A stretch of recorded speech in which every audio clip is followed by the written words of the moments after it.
students, welcome to online lectures of Kids Planet High School.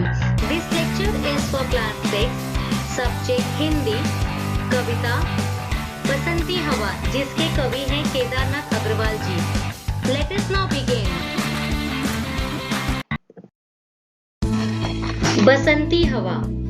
बसंती हवा जो बसंत की ऋतु में बहती है और बहुत ही सुहानी होती है, क्योंकि इसमें ताजगी और ठंडक भी होती है.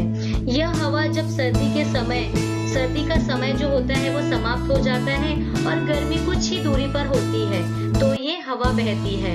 उसे हम क्या कहते हैं? बसंती हवा. हवा हूँ हवा में, बसंती हवा हूँ, सुनो बात मेरी, अनोखी हवा हूँ. अब ये जो बसंती हवा है वो बोल रही है कि उसकी बात सुनो. वो क्या है? एक अनोखी हवा है, एक यूनिक हवा है.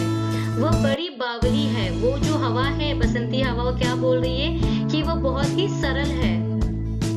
बड़ी मस्त मौला. बड़ी मस्त मौला का मतलब होता है कि वो बहुत ही मनमौजी है.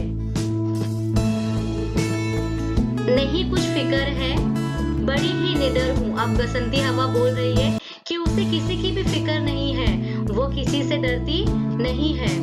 जिधर चाहती हूँ उधर घूमती हूँ. बसंती हवा बोल रही है कि उसका जहाँ भी जाने का मन होता है वो वहाँ पर घूमने चली जाती है. मुसाफिर अजब हूँ. बसंती हवा बोल रही है कि वो एक मुसाफिर है. मुसाफिर मीन्स होता है ट्रैवलर. वो एक अजब ट्रैवलर है, एक स्ट्रेंज ट्रैवलर है वो, जिसका जहाँ मन चाहता है वो वहाँ पर चली जाती है. उसे कोई रोकने वाला नहीं है, कोई टोकने वाला नहीं है.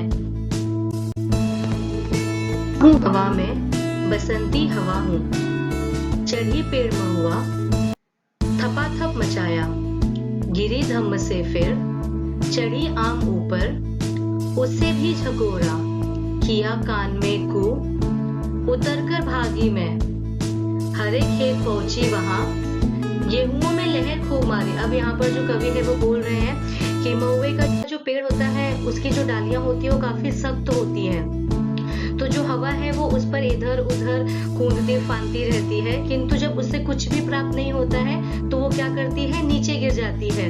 फिर वो आम के पेड़ पर चढ़ जाती है, जो महुए के पेड़ से कम सख्त होता है, किंतु तभी कोई उसे पुकारता है और वो आम के पेड़ से भी नीचे उतर आती है और उसके ओर चली जाती है. यदि महुए के वृक्ष को लक्ष्य समझा जाए तो कवि कहते हैं कि हवा ने अपने लक्ष्य को पाने का अर्थ प्रयास किया, किंतु असफल रही. फिर वो उससे कठिन लक्ष्य को छोड़ सरल लक्ष्य की ओर चली गई, मतलब आम के पेड़ पर चढ़ गई.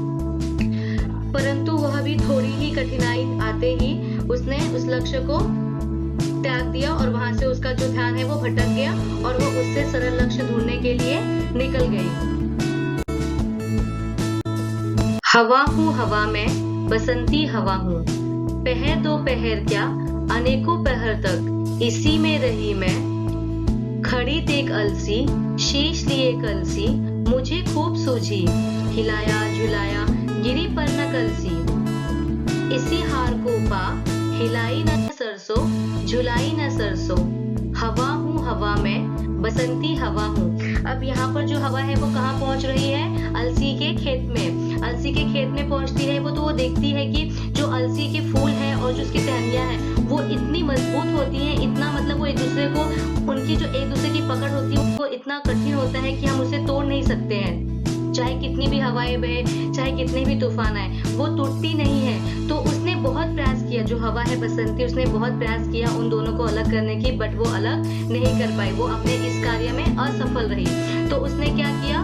उसको वहीं पर छोड़ दिया और वो सरसों के खेत में चली गई. जब वो सरसों के खेत में जाती है तो वो सरसों के फूलों को हिलाने की कोशिश भी नहीं करती है, प्रयास भी नहीं करती है, क्योंकि वो पहले ही हार चुकी होती है. तो उसके अंदर उतनी हिम्मत नहीं होती है कि वो सरसों के फूलों को भी हिला सके, मतलब वो हिलाने की कोशिश ही नहीं करती है. तो अभी यहाँ पर जो कवि है वो बोल रहे हैं कि कभी कभी हम अपनी हार से इतना दुखी हो जाते हैं, इतना निराश हो जाते हैं कि हमें हर छोटा काम बहुत मुश्किल लगता है, कठिन लगता है, हम उसे करने का भी प्रयास नहीं करते हैं. हम सोचते हैं कि अगर मैंने इसको करने की प्रयास किया तो मैं फिर से हार जाऊंगा.